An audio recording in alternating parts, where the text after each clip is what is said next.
Hello everyone, what's going on? It is MTEN here. Welcome back to another Terraria 1.4 Journey to End tutorial. And in today's video, we are going to be discussing some pro tips for Terraria players. No matter how many hours of the game you have played, no matter how much expertise you have, these are definitely some tips that will benefit you all, especially newer players, but most certainly veteran players as well. So if you enjoy this video, please make sure to leave a like, because if this video reaches 500 likes, I'm going to do a part 2. And if you have any tips or suggestions yourself, make sure to join my Discord and leave a suggestion in the YouTube suggestions section for one of your favorite tips. And I will be checking them out and potentially introducing them into a part 2 of this video if one goes ahead.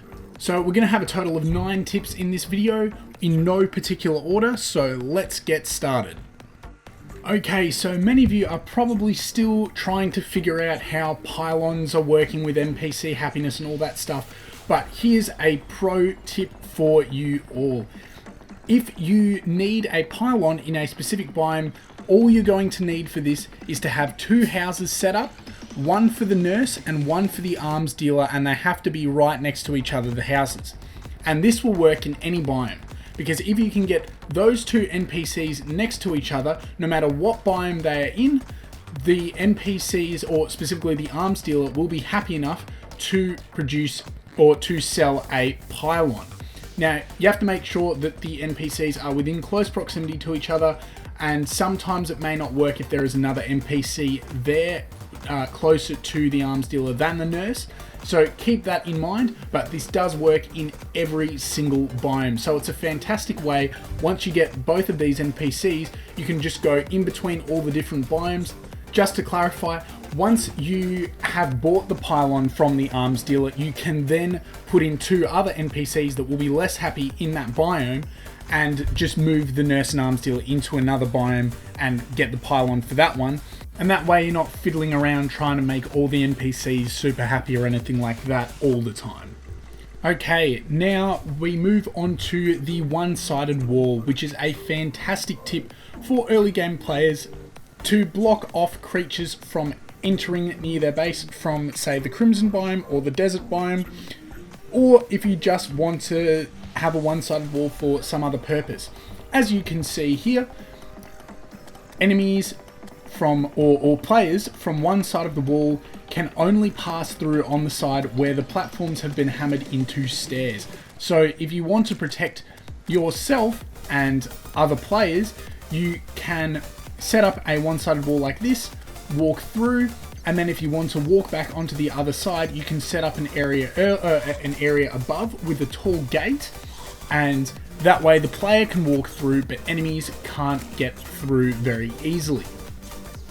Another thing to note about one-sided walls is that projectiles and weapons actually pass through them, as you can see here with the yo-yo, and this also works with ammunition. So definitely an easy way to cheese enemies if you're, a hardcore character, or if you are playing in master mode or something like that.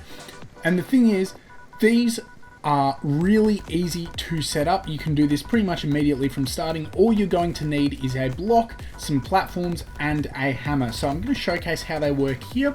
You have the blocks, and then you place the platforms vertically next to the block on whichever side you want to walk through, or potentially on both sides. And then you just hammer them into stairs, and then you can walk through them. But as you can see here, if the platforms are not hammered, you cannot walk through them. Okay, so up next we have a really easy tip for players that are wanting to increase their golf score and unlock various golfing perks from the golfer NPC, including the golf cart keys, which is the golf cart mount. Yes, that's a lot of golf carts I have just said. Anyway, super easy tip to set up. All you really are going to need to do is set up a little putter or a little tee right next to a elevator, or a tunnel 1 block wide is probably the easiest, that leads directly underground all the way down to hell. And at hell, where the ball leaves this tunnel, you are going to want to place a golf cup.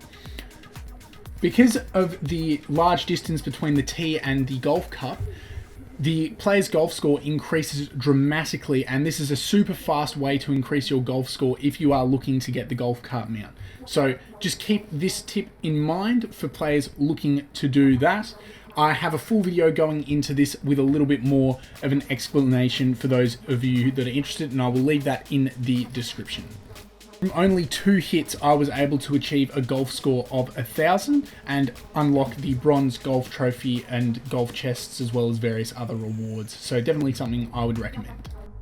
Okay, so up next, my recommendation is placing any quest fish that you have obtained either in the trash in your piggy bank or throwing them out of your inventory so that you can get more of the same quest fish. And that is because a lot of the time when you are unlocking angler quests, you are going to want to have multiples of them for future angler quests so that you don't have to go off and fish up the actual fish again. Instead, you can just give it to the angler immediately. And the thing is, if you have the quest fish in your inventory, you will not be able to fish up another one. And this is super important for journey mode for those of you that are wanting to duplicate the item. Okay, this tip is for early game players, and it's actually to set up a graveyard biome by keeping all of your graves and putting them into one location, and then setting up crafting stations next to that graveyard biome. And that is because with merely 12 iron and a few wood, you can craft the Gravedigger shovel, which is a really good mining tool for early game players. It mines 9 blocks at once, and it has a very fast mining speed. However, the downfall is that it can only mine soft blocks such as dirt, sand, or mud. However, this is an absolute essential for when you're going mining in the underground jungle for the first time, as it is so much easier to get around than just using a regular pickaxe. However, this is not a replacement for a regular pickaxe. You are going to need to use one to mine stone and other blocks. Okay, so this is a more niche tip here, but you can defeat the wandering eye fish from blood moon fishing very easily using nothing but a slime mount. And all you have to do is bounce on top of the wandering eye fish, and if you are controlled enough, you can just vertically bounce on this mob and take it straight up to space, and it'll do all of the damage. You can kill the wandering eye fish very easily using this method, which I found quite funny. This tip is more for master mode, where the wandering eye fish deals more damage and has more health. This tip is actually from the MTEN Discord. I sent out a call earlier asking if anyone had specific tips for this video, and this was one of the ones I received. Basically, if you are an early game player, this will be very helpful, but you can look for caves underground by using the housing tool, or the house validation checker, which is the question mark tool. Just select it, and if you click around underground, you'll be able to find caves, because it will say this is a solid block if it is a solid block, but it'll say this house is missing a wall, light, etc, etc if you have found a cave, because it is not a solid block. And this gives the player extra range, especially if they don't have any torches and are trying to look for a cave, or if they don't have a weapon that produces light. This is a fantastic little tool that you can get from immediately starting the game. So shout out Stevie for mentioning this on the Discord. Thank you very much for your help. And to everyone else who made suggestions, potentially yours could be in part 2. Okay, up next is super simple and super easy. Basically, it's just use sunflowers around your base and your arenas. Sunflowers provide the happy buff, which reduces enemy spawns and increases movement speed. So definitely something you should be thinking about placing in your arenas as well as around your base. Okay, up next we have a super simple arena buff tip as well, and that is place a house with the Dryad in your arena. It doesn't have to be smack bang in the middle of it like this, but as long as it's in a position where you can be relatively close to the Dryad. And that is because the Dryad provides the Dryad's Blessing buff, giving players within the close proximity of the NPC an extra 8 defense. This is quite useful, especially in early game scenarios against, say, like the Eye of Cthulhu or Skeletron or something like that.